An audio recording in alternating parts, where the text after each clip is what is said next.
No, Mike. Fresh and ready. How are you? I'm doing well, thank you. How are you? Good to see you again. Thank you. I know it's a little week and change, but I'm back in action. I haven't seen you in a couple days. Let's just sort of address the elephant in the room. Okay. Yes. And the elephant is this what's going on contraption here? here? Can I do that? You can tap it. Actually, That's good. it's actually. Okay. I know it It looks appears pretty very cool. sturdy. It looks like my next Halloween costume, but unfortunately, it's for real. All right. So what happened to you, Mike? So I blew my tricep tendon. This is about a week and a half ago. It's February 6th, so maybe 2 weeks ago. Okay. I can't even do the math now. Right. But tricep tendon, I was going up the subway So stairs. the last storm we had. Right, not even this one. The big one, the 2, 3, big oh, no, about a one month with ago. the ice. Wow. And okay. everything. Okay. And it was after the storm, but then we had another little small snow afterwards. Yes, you're right. And there was a little coating of snow that came down the stairways, plus that de-icing material, whatever. It's like fake salt. Mm-hmm. That stuff is very slippery. So I was coming up the stairs and my right foot slipped. And I went to catch myself falling forward with my left hand, caught myself. Ooh. And it was kind of like a one-handed push-up, stop, and push Too back. much weight on one hand. Too at much once. weight. And so it no. pulled the tricep tendon loose, ripped out, and you could kind of feel it tear as I stood myself back up. Oh, and that it was doesn't incredibly sound nice. painful and embarrassing at the same time. But I ran up the stairs and acted like nothing happened because that's what guys do. And I know you got we got some video here Okay. of your recovery efforts, right? Okay, so Yep.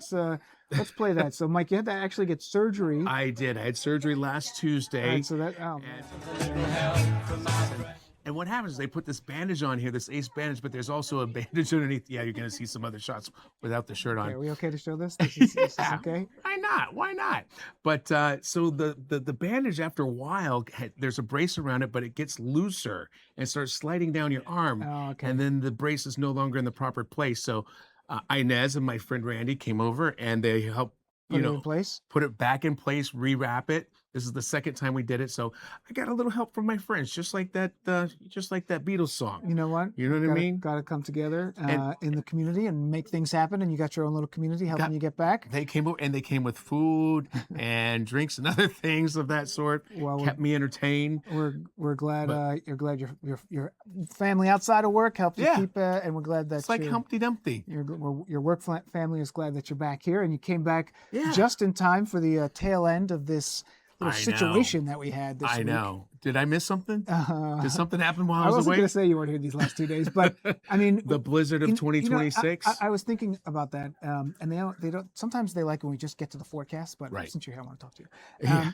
But sometimes in these situations, the meteorology department, Yes. when it looks like it's going to be a big storm, Yep. you kind of gotta take a stand. You can do. you at some point, and when you're wrong, everybody gets on. They come, and this one, it did not fail by any means. Because there was a point maybe on Friday where it seemed like, I don't know, is this going to be bad? But then it kind of became very clear that. Yeah, over the weekend it started coming into, it was quite obvious that it was going to put out snow and a good amount, especially out on Long Island, which it did happen.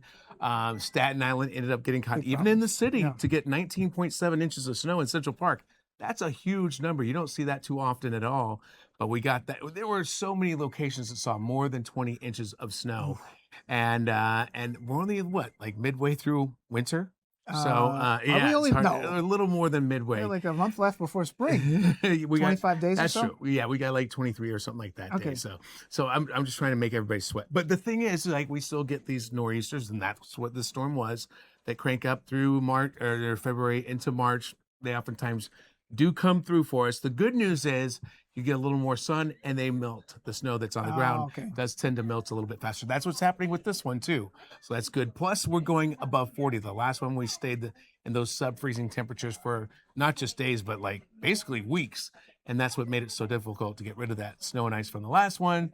Kept all the hazards around. It was really nasty out there. At least this stuff seems to be hitting the road, Jack. That's what I was going to ask you. So many people saw come out of that, and it's almost like you're getting a hit in the face again. Right.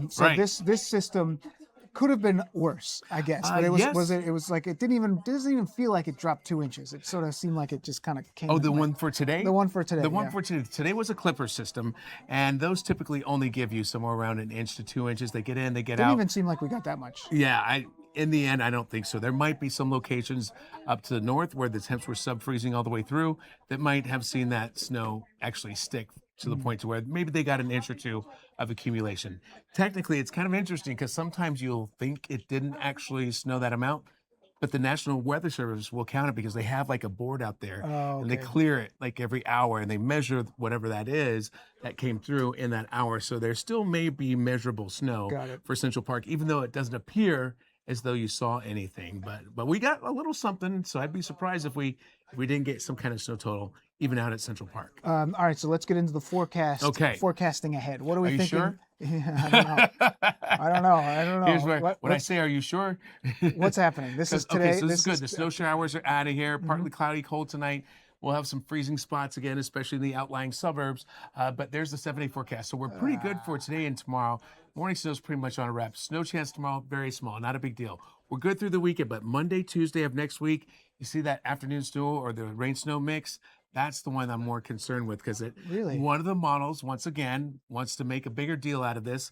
And guess which one it is? GFS? It's the GFS, which the GFS on this last one was also correct. Okay, so and that was a blizzard that came through. Now, this one does look like another heavy, wet snow dump.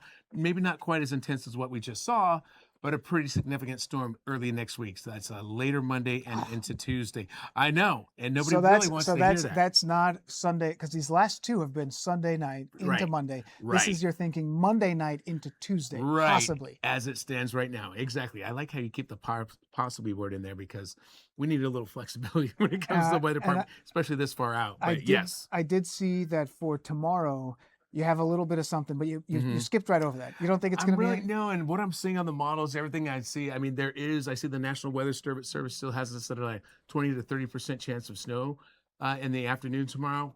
I'm really not counting on that to be a whole lot of anything. In fact, what we had today, I think, was a bigger deal. Okay.